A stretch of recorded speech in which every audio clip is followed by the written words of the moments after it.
लड़ाई में बताओ कितने लोग साथ दोगे? हाथ खड़ा करो पहले।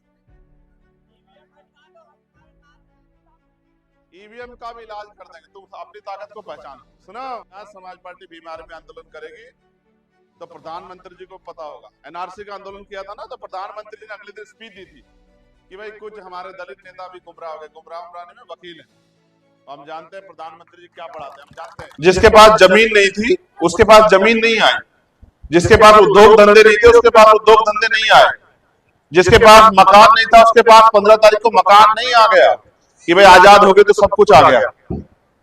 इस देश में जो व्यवस्था थी, व्यवस्था के आधार पे जो कमजोर वर्ग के लोग हैं, जातियों के आधार पर बटे हुए जो लोग हैं, दलित वर्ग के लोग, पिछड़े वर्ग के लोग, आदिवासी लोग, अन्य धार्मिक अल्पसंख्यक लोग, जिनके पास आजादी से पहले पाबंदियां थी कि वो मकान नहीं बना सकते, वो रोजगार नहीं कर सकते, वो धार्मिक उत्सव में भाग नहीं ले सकते, वो सुख सुविधाओं का जीवन नहीं ले सकते, उन लोगों को सुख सुविधाओं का जीवन। अब इस बात को समझो कि जिन लोगों पे अधिकार नहीं थे उनको अधिकार कैसे मिले। इसलिए एक समिति बनी, लोक लेखा समिति, लोक कल्याण समिति।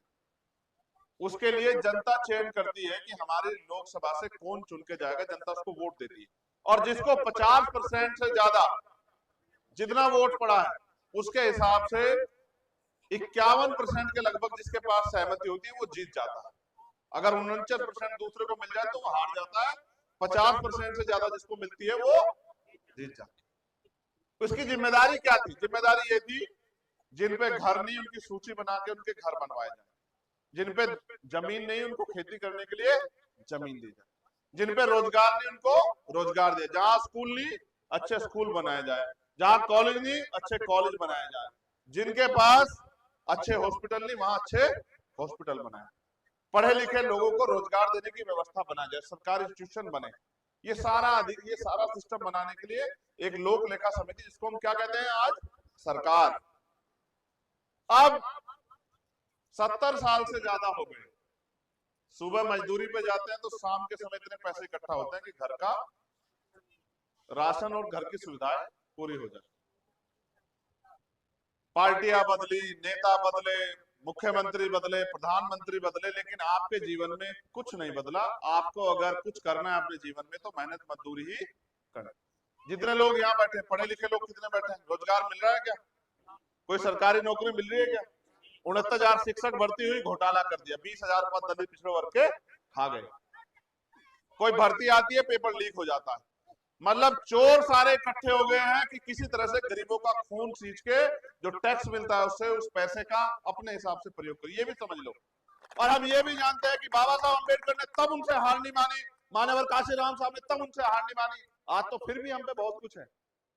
आज तो हम पे मेरे बराबर के भाई हैं जो मेरे साथ कंधे से कंधा मिला के लड़ेंगे। हम झुकने वाले नहीं, हम हमेशा लड़ते रहेंगे सदियों सदियों। लेकिन अब लड़ाई आर पार की है, हमें ये जंग जीत के अपनी ताकत बनानी, क्योंकि जब तक हम पे ताकत नहीं होगी हम उनका मुकाबला नहीं कर सकते। वो झूठे मुकदमे लगाएंगे, जेल करेंगे, तमाम तरह की मुसीबतें पैदा करेंगे, लेकिन उनसे डरना नहीं। क्या डरोगे उनसे? तो इस लड़ाई में बताओ कितने लोग साथ दोगे? हाथ खड़ा करो पहले। ईवीएम का भी इलाज कर देंगे, तुम अपनी ताकत को पहचानो। सुनो, अभी एक आंदोलन तो है कल, अब पता नहीं उनको परमिशन मिलेगी नहीं मिलेगी, लेकिन जब आजाद समाज पार्टी भीम आर्मी आंदोलन करेगी तो प्रधानमंत्री जी को पता होगा। एनआरसी का आंदोलन किया था ना, तो प्रधानमंत्री जी ने अगले दिन स्पीच दी थी कि भाई कुछ हमारे दलित नेता भी गुमराह हो गए। गुमराह उमराने में वकील है। हम जानते हैं प्रधानमंत्री जी क्या पढ़ाते हैं, हम जानते हैं।